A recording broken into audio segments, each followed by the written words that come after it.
Hi everybody, welcome to the Via Pinstriping page. If you are new to the channel, please subscribe.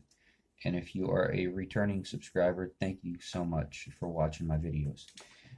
So today I just kind of wanted to do an introduction as to who I am and how I got into this pinstriping stuff. I've yet to make a video like this, so I thought I'd go ahead and just make it happen. So my name is Freddie. I am 34 years old and I am from the Tampa Bay area. I did not grow up with any sort of custom paint ventures or any sort of family that was into custom paint at all or anything of that nature. I did not grow up in any car culture, no car scenes. I'm kind of just an outsider that wandered into this pinstriping thing and fell in love with it. I did as a kid draw these kind of like abstract art designs. I've always, oddly enough, always kind of drawn stuff like this. So this was, I think, middle school maybe. It's supposed to be like a guitar with fire around it or something. Here's something else, kind of another example of things that I used to draw when I was a kid. This is before I even knew what pinstriping was.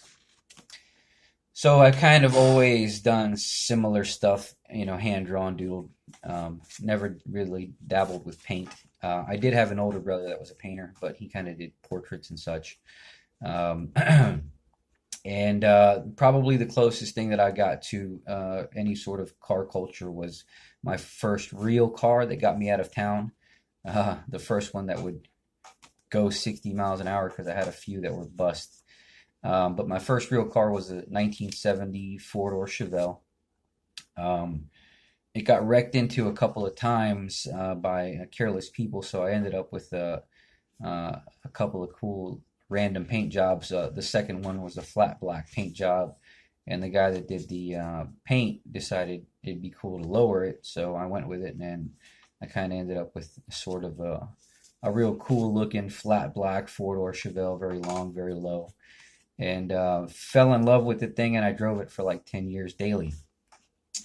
And it kind of opened my eyes to that scene, the car scene, and I've always loved antique cars and classic cars and trucks and old school street vans and stuff.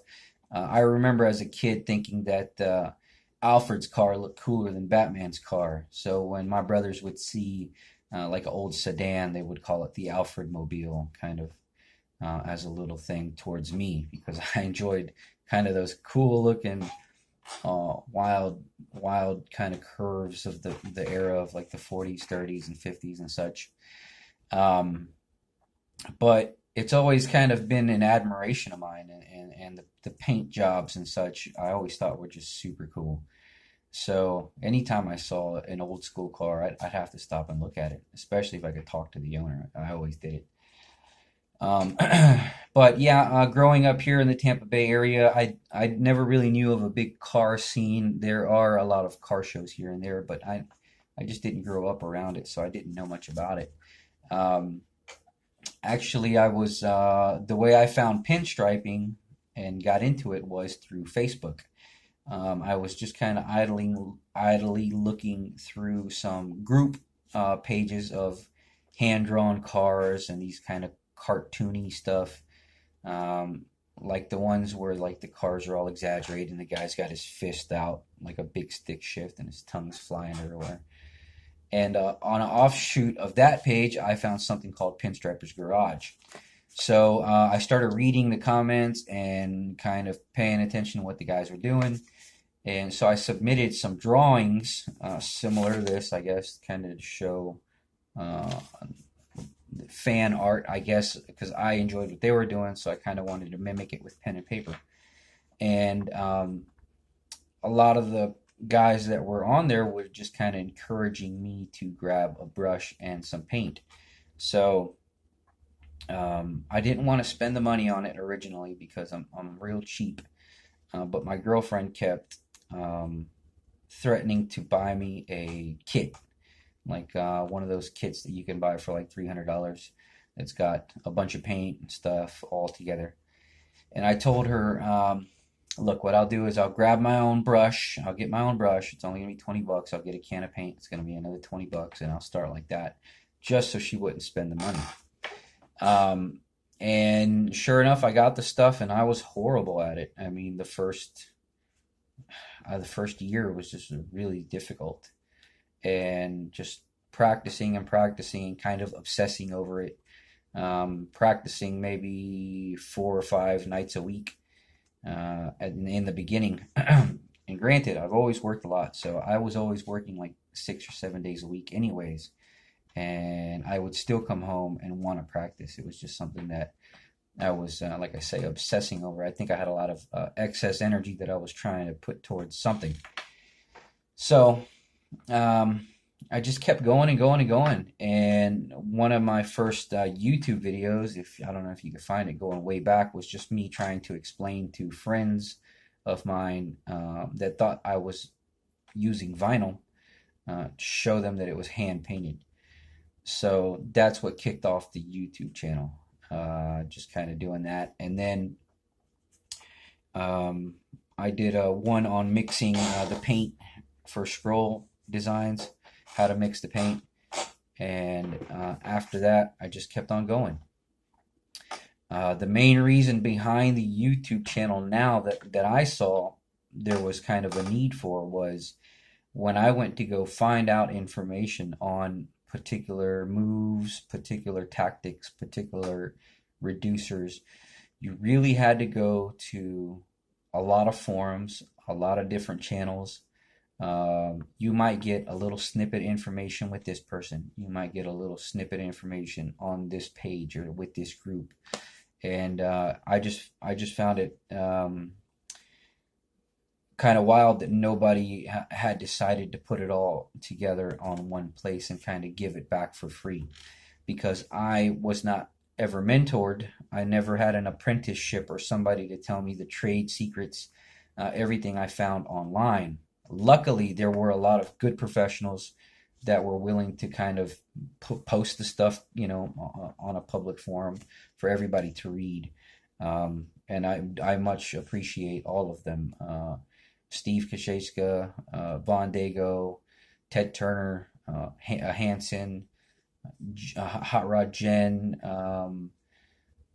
Jack Lindbergh, all these people just giving out so much great information on Pinstriper's Garage on Facebook, which you should probably join. I would definitely tell anybody to join that group, because there's a lot of good information on there. And that's where I got 90% of my information. Everything else was just practice. You really can't get better or good at pinstriping in any way unless you sit down and put the time behind the brush. It doesn't matter what information you gather. If you don't sit there and figure it out on your own, it's not going to make a difference. So that's why I did the channel to kind of help people out and give it back. Understandably, I have gotten a little bit of criticism from some of the old timers, because that's not how they were given the information. They had to apprentice and kind of earn the info, but I did not. I had to dig it out of the internet, so I'm just giving it back to the internet all in one spot. I'm out here by myself, I don't. I've never been to a panel jam. I've never pinstriped alongside anybody else. Probably the closest thing was I think last year I was pinstriping at a rally, and Hellcat, Jillian Hellcat, was there, and I got to meet her, but we didn't get a chance to pinstripe together per se. But yeah, just kind of doing my thing out here and just moving forward. I don't know if this will ever be a full-time thing. I still don't consider myself a professional pinstriper. I don't even know how the hell people decide that's what they are. I guess they do it full-time. But I don't know if I'll ever do it full-time. I really enjoy my time when I do it, and I'd almost hate to put that sort of pressure on myself to be a full-time guy, because sometimes that kind of then it becomes work, you know. So I enjoy what I do. I have a full-time job. I have a few part-time jobs. um, I enjoy the hustle, and I enjoy making these videos for y'all. And I'm really thankful that all of the people have been following, and all of the kind words, and even the criticism. Like, I'm thankful for the criticism, because there's some valid points there with some of the people that say certain things, because everything I say is opinionated, and any information to me is good, you know, and you just take the good with the bad, and you utilize it however you want. So that's pretty much it. If you got any questions, please comment. I could maybe do some more of these videos, but if you got any questions about me, what I do, and who I am, feel free. I did forget to mention that I am a sound engineer by education. I went to college for sound engineering, so that's one of the gigs that I also do. Mostly working with amateur bands and kind of local um, conferences and such with a company out here in Clearwater. We do a lot of doctor conferences.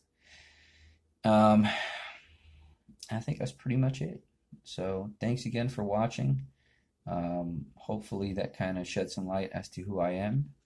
And I hope that you have an awesome rest of the year, because it's almost Thanksgiving and we're going to eat some turkey. All right, y'all. Take it easy.